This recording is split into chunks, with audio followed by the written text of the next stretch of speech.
घर पे पनीर बनाना है पर वो मार्केट जैसी बाइंडिंग नहीं आती, स्मूथ तो बनता है। तो चलिए मार्केट जैसा स्मूथ और विद परफेक्ट बाइंडिंग वाला पनीर घर पे ही रेडी करते हैं।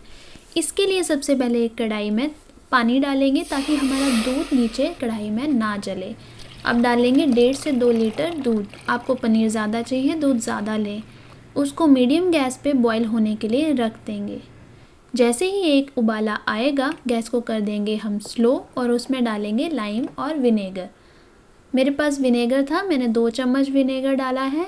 डालते ही इसको स्टर करेंगे। स्टर करते करते जो हमारा पनीर है और पानी है वो अलग होना स्टार्ट हो जाएगा इस तरह से।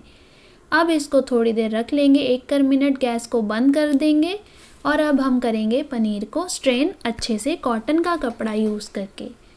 पनीर को स्टेन करने के बाद जो इसका पानी है वो नीचे कंटेनर से निकाल दें और पनीर को सेटल होने के लिए कपड़े में ही रहने दें इस तरह से।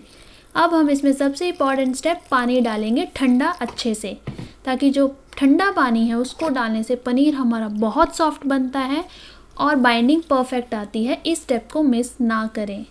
अब हम इसे एक थाली में रखेंगे, उसके ऊपर एक छोटी थाली इस तरह से, ताकि थोड़ा बहुत अगर पानी बचा हो तो वो निकल जाए।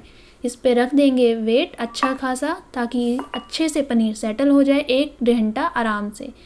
1 घंटा रखने के बाद जो हमारा पनीर है वो परफेक्ट शेप में आ गया है, अच्छे से बाइंड हो गया है। तो इस तरह से आप भी परफेक्ट पनीर घर पे बना सकते हैं।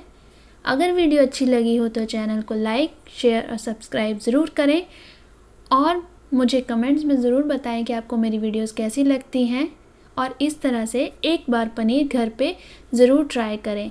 तब तक के लिए हेल्दी रहें, हेल्दी खाएं। See you soon in my next video. Thank you.